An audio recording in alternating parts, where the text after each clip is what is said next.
Well, greetings and salutations, people. I'm sorry it's been a while since I've done a review or done any videos lately. I've just been busy a lot lately. Um, so this video is a review on Shin Godzilla. So I'd seen it in when it was out recently, and I really enjoyed it. I thought it was great. Um, it's some things about it. It's the 31st film in the Godzilla franchise, the 29th by Toho, and it's also the third reboot of the series.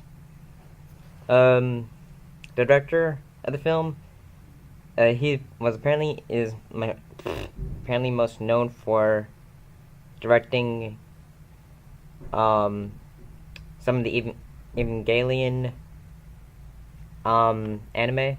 I mean, well, wait, shit. He did some of the Neon. He's mostly done a lot of anime films.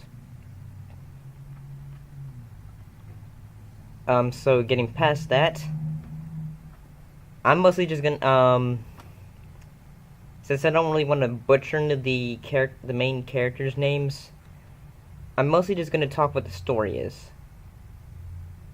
This Godzilla film is mostly a reboot of the Godzilla franchise for Toho overall, and that,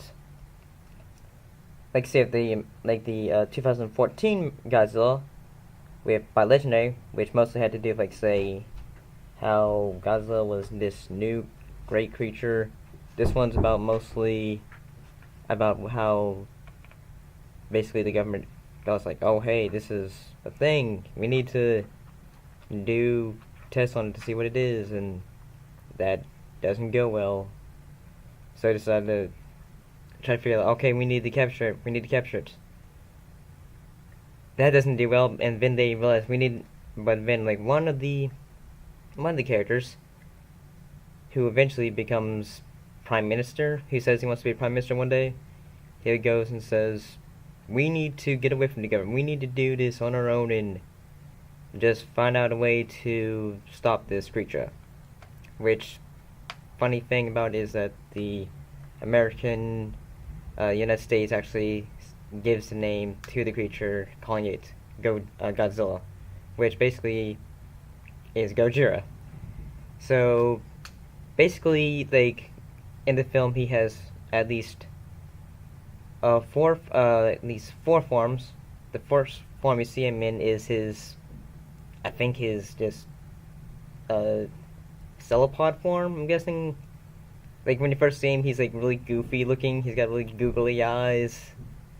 He's just crawling around, and then as he goes along, you start to see more of the Godzilla influence. He's on his hind legs. He's got his claws. His eyes still look a little bit droopy, but it's mostly CGI combined with suitmation. There's a lot of awesome effects with it, say his new atomic breath, and an aspect of he can shoot lasers out of his tendrils and spikes, and his tail. So it's even more destruction than usual. And one way that they take him down is the use of using if they freeze him. It doesn't first work, but they're eventually able to subdue him because of getting support from the British government, who is able to provide them with the equipment they need, and they're able to do it. They're able to contain him, and then the main characters say, hey, maybe I'll be Prime Minister one day. And this one girl who basically says, yeah, maybe I'll be President of the United States one day. And then basically it ends with a shot of Godzilla's tail looking like some human bone creature sort of thing is attached to it, alluding to say some hybrid or something like that. I enjoyed it. It was pretty good. It's It's what you would expect from a Godzilla film. There's no plot. It's basically just him terrorizing Tokyo, and then the government trying to realize, okay, what do we need to do? We need to get rid of him. It's it has its silly acting. It although I haven't watched a Japanese film recently, so it's a bit. You have to get used to the subtitles. Um, Enjoyed it overall, but if you haven't seen it, are you gonna go see it? What are your thoughts? Overall, it was pretty good.